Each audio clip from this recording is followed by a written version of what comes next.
जय माता दी। जगत की देवी माँ दुर्गा की महिमा अपरंपार है और माँ दुर्गा की शरण में रहने वाले भक्तों को जीवन में सभी प्रकार के सुखों की प्राप्ति होती है। साथ ही जीवन की आने वाली सभी बलाएं भी टल जाती हैं। भक्तों, देश भर में नवरात्र का पर्व अधिक उत्साह के साथ मनाया जाता है। नवरात्र का अर्थ है कि 9 विशेष रातें। इन 9 रातों में देवी शक्ति और उनके 9 रूपों की विशेष पूजा अर्चना करने का विधान है। हर साल चैत्र माह के शुक्ल पक्ष की प्रतिपदा तिथि से लेकर नवमी तक चैत्र नवरात्र का त्योहार मनाया जाता है। नवरात्र में जगत जननी आदिशक्तिमान दुर्गा के 9 रूपों की पूजा अर्चना की जाती है और साथ ही शुभ फल की प्राप्ति के लिए व्रत किया जाता है। इस बार चैत्र नवरात्र की शुरुआत की डेट को लेकर लोग अधिक कंफ्यूज हो रहे हैं। कुछ लोग चैत्र नवरात्र का प्रारंभ 29 मार्च से बता रहे हैं, तो वहीं कुछ लोग 30 मार्च से चैत्र नवरात्र की शुरुआत बता रहे हैं। आइए हम आपको हिंदू पंचांग के अनुसार बताएंगे कि आखिर कब से शुरू हो रहे हैं चैत्र नवरात्र, अष्टमी तिथि किस दिन होगी और नवमी तिथि कब पड़ेगी, कन्या भोज हम कब करेंगे, हवन कब करना है। बहुत सारे लोगों का कन्फ्यूजन होता है कि पहले दिन और आखिरी दिन का व्रत रखते हैं तो कन्या किस दिन खिलाए, क्योंकि बहुत सारे लोग कन्या भोज कराते हैं, कन्या पूजन करते हैं। तो आइए सारी डिटेल आपको हम बता देते हैं। इस वीडियो में आप अंत तक बने रहिएगा। साथ ही माता रानी की कृपा अपने जीवन में पाने के लिए जय माता जी कमेंट में ज़रूर लिखिए। चलिए शुरू करते हैं। बात कर ले चैत्र नवरात्र की, तो शुक्ल पक्ष के प्रतिपदा तिथि को शुरुआत होती है और इस साल चैत्र शुक्ल प्रतिपदा तिथि नवरात्रि 30 मार्च को रविवार के दिन शुरू हो रही है। चैत्र नवरात्रि के पहले दिन घट स्थापना होती है और माँ नवरात्रि के पूरे 9 दिनों तक माँ दुर्गा के 9 शक्तियों की पूजा होती है। आपको बता दें, चैत्र नवरात्रि के आखिरी 3 दिन पर सप्तमी, अष्टमी और नवमी बेहद खास होती है, क्योंकि अष्टमी नवमी तिथि पर घर घर में कुल देवी की पूजा होती है, हवन होता है, कन्या पूजन होता है, अन्य धार्मिक अनुष्ठान होते हैं और यह चैत्र नवरात्रि का 9 दिन बेहद शुभ संयोग वाला होता है।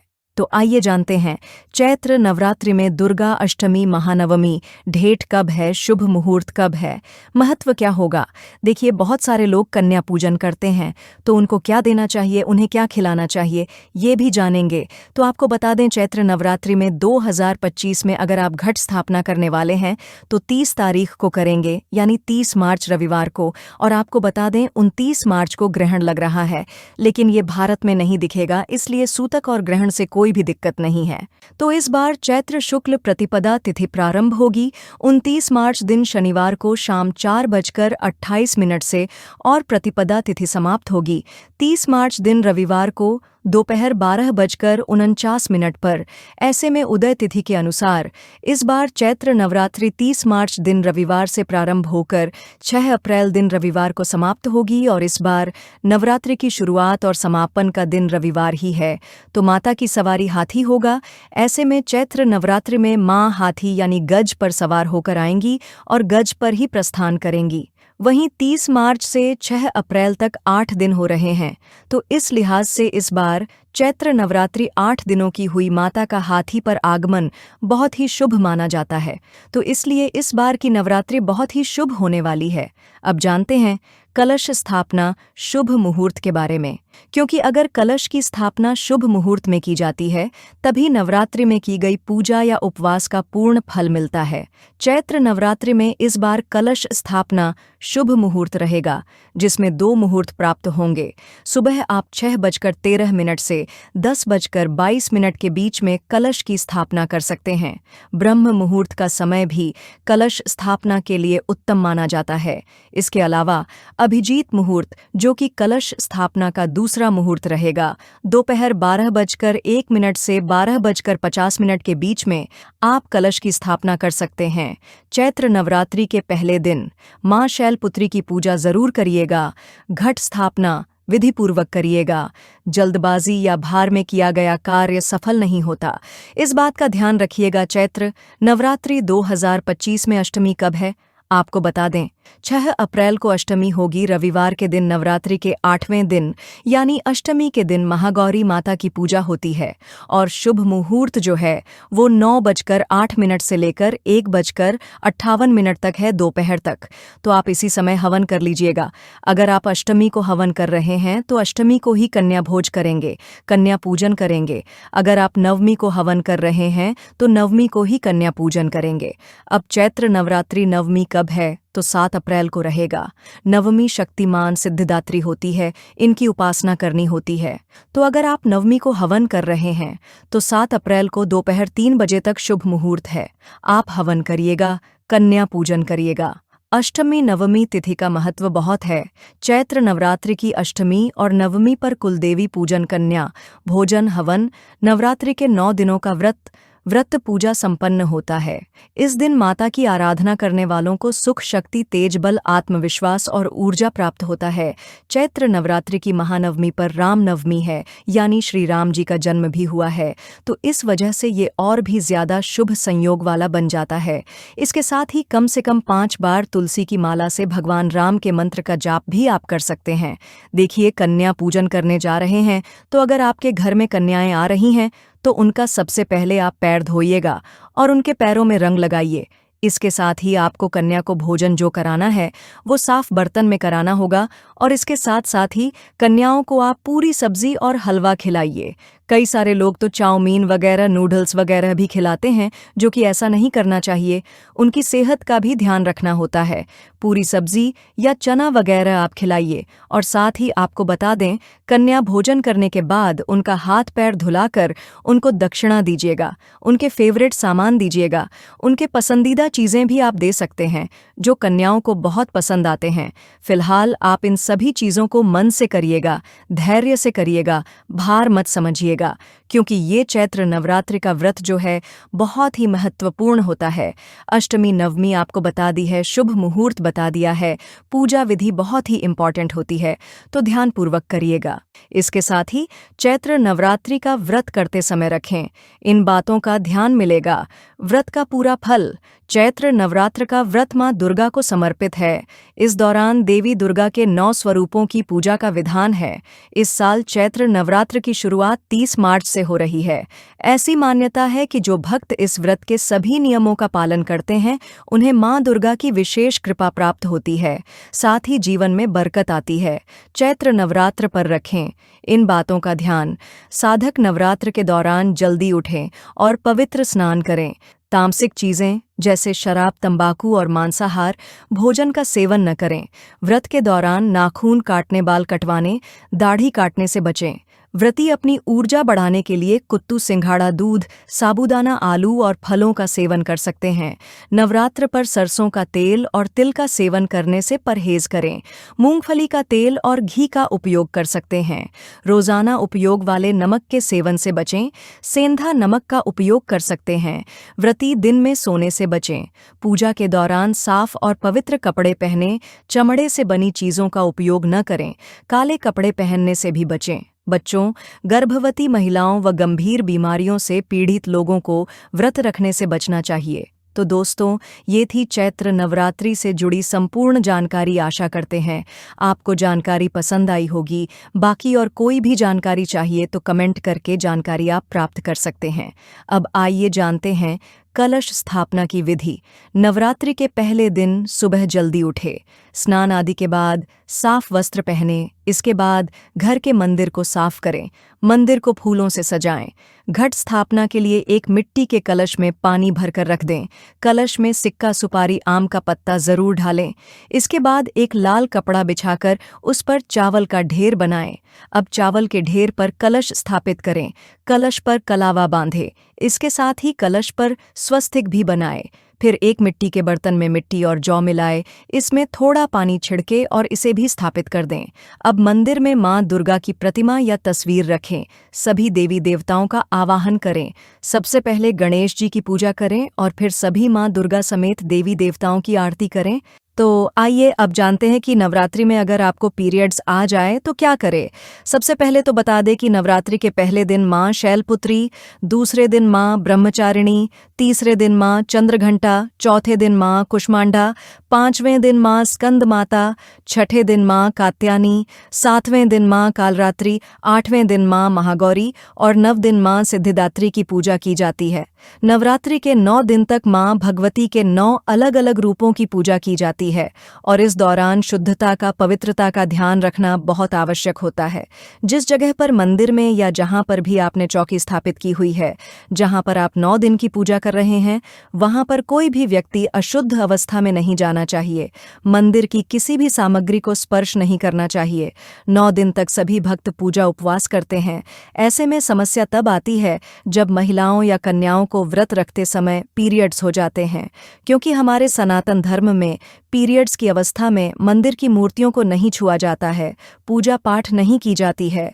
लेकिन इस दौरान आप मानसिक पूजा कर सकते हैं। आप व्रत बीच में न तोड़े।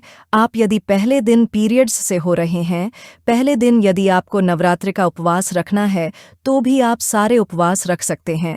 लेकिन आप इस दौरान खुद से पूजा न करके अपने परिवार के किसी भी सदस्य से पूजा करवा सकते हैं।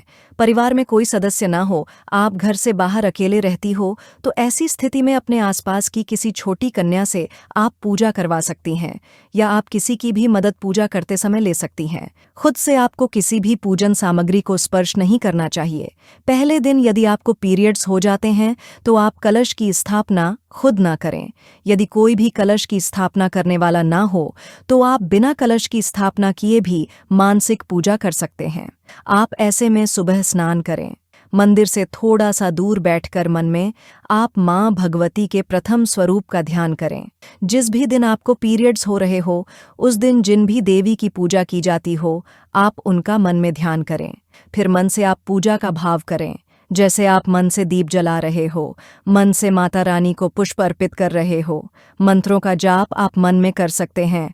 आप मोबाइल के जरिए, इंटरनेट के जरिए माता भगवती की पूजा कर सकते हैं। कथाएं पढ़ या सुन सकते हैं। आरती भी आप मन से गा सकते हैं। पीरियड्स के दिनों में आप सुबह और शाम इसी प्रकार मानसिक पूजा माँ भगवती की करते रहें।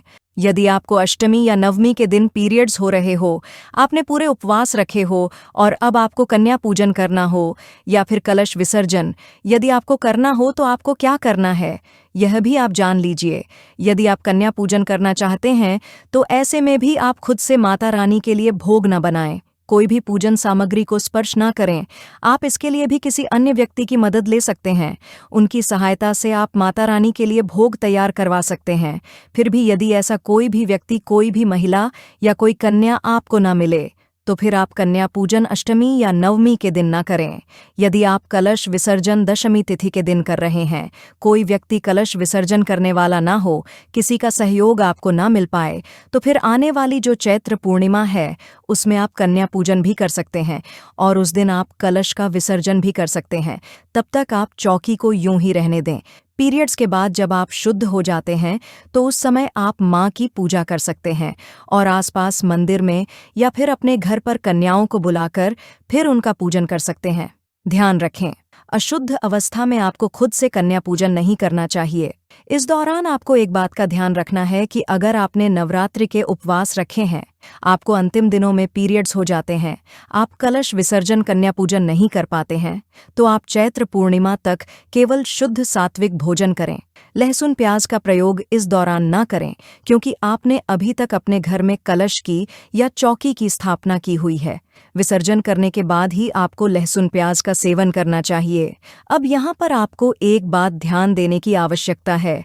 अगर आप पहले से ही नवरात्रि के व्रत रखती आ रही हैं और आपको इस दौरान बीच में पीरियड्स आ जाते हैं, तब तो आपको नवरात्रि के जैसे भी आप व्रत रखती आई हैं, वैसे आपको व्रत रखने चाहिए। नियमों का पालन करना चाहिए। खुद से पूजा नहीं करनी चाहिए, खुद से दीपक नहीं जलाना चाहिए, किसी और से आप पूजा करवा सकते हैं। और अगर आप पहली बार नवरात्रि के व्रत प्रारंभ करना चाहती हैं और ऐसे में आपको पहले दिन से यदि पीरियड्स हो जाते हैं, तो आपको फिर पहले दिन का उपवास भी नहीं रखना चाहिए। आप पहली बार जो उपवास प्रारंभ करना चाहती हैं, वह हमेशा शुद्ध अवस्था में ही प्रारंभ करना चाहिए। अशुद्ध अवस्था में कभी भी कोई भी व्रत प्रारंभ पहली बार नहीं करना चाहिए। अगर नवरात्रि के बीच के दिनों में आपको पीरियड हो जाते हैं, उससे पहले आप पहले दिन से ही चाहे अखंड ज्योत जला रहे हो या श्री दुर्गा सप्तशती की पुस्तक पढ़ रहे हो, आप कोई भी धार्मिक पुस्तक का पाठ कर रहे हो, तो आप ऐसी अवस्था में भूलकर भी धार्मिक पुस्तकों को ना छुए। आप मोबाइल के जरिए इन कथाओं को, श्री दुर्गा सप्तशती के पाठों को सुन सकते हैं। कोई भी मंत्र का जाप आप मानसिक रूप से कर सकते हैं। मन से जितनी भी पूजा की जाती है, वह माता रानी जरूर स्वीकार करती हैं। अगर आपके घर में आप अकेली हैं, कोई भी जोत जलाने वाला तक नहीं है और आपको पीरियड्स हो जाते हैं बीच के दिनों में, तो ऐसे में आप मन से ही माता रानी के सामने यह भाव करें कि आप उनके सामने दीप जला रही हैं, लेकिन आप दीपक को स्पर्श न करें। माता रानी अपने भक्तों का सारा हाल जानती हैं, वह सारी परिस्थिति समझती हैं। ऐसे में आप बेफिक्र होकर मानसिक पूजा इस दौरान कर सकती हैं। मन में किसी भी प्रकार की कोई भी शंका ना रखें। यदि आपने ज्वारे बोए हुए हैं, ज्वारे में जल छिड़कना हो, तो भी आप खुद से जल बिल्कुल भी ना छिड़के और आप ज्वार का जो भी विसर्जन है, वो भी कलश के साथ ही विसर्जन करें, चाहे आपको चैत्र पूर्णिमा तक इंतजार ही क्यों ना करना पड़े। इसी के साथ आइए अब हम आपको बताते हैं कि पीरियड्स के दौरान पूजा की मनाही क्यों होती है। पुराने समय में जो भी मान्यताएं बनाई गई हैं, उनके पीछे कोई ना कोई वैज्ञानिक तथ्य था, लेकिन उस तथ्य को न तो समझने का प्रयास किया गया और न ही समझाया गया। इसलिए वो मान्यता अंधविश्वास और कुप्रथा में बदल गई। पूजा पाठ न करने के पीछे वजह ये है कि पुराने समय में पूजा पद्धति मंत्रोच्चार के बिना पूरी नहीं होती थी। इसके अलावा बड़े बड़े अनुष्ठान किए जाते थे, जिसमें काफी समय और ऊर्जा खर्च होती थी। मंत्रोच्चार को पूरी शुद्धता के साथ किया जाता था। पीरियड्स के दौरान महिलाओं के शरीर में कई तरह के हार्मोनल बदलावों के चलते काफ़ी दर्द और थकान जैसी रहती है। ऐसे में महिला के लिए लंबे समय तक बैठकर मंत्रोच्चारण या अनुष्ठान करना संभव नहीं होता था। इसके अलावा पूजा में हमेशा शुद्धता का ख्याल रखा जाता है, लेकिन पुराने समय में पीरियड्स के दिनों में स्वच्छता को बनाए रखने के बहुत साधन भी नहीं हुआ करते थे। इस कारण महिला के वस्त्र वगैरह कई बार खराब हो जाते थे। ऐसे में महिला को आराम देने के लिए उसे पीरियड्स के दिनों में पूजा न करने की छूट दे दी गई थी और वो अपना पूरी तरह ख्याल रख सके। इस कारण उसे रहने के लिए एक अलग कक्ष या जगह दी जाती थी। बिस्तर खराब न हो, इस कारण महिला जमीन पर अपना अलग बिस्तर बिछाकर सोती थी, लेकिन मानसिक पूजा और जाप की कभी मनाही नहीं थी। तो उम्मीद है यह जानकारी आपको पसंद आई होगी। अगर अच्छी लगी हो तो वीडियो को लाइक कीजिएगा। अगर आपका कोई भी सुझाव हो तो आप कमेंट बॉक्स में अपना सुझाव भी ज़रूर बताइएगा। जय माता दी।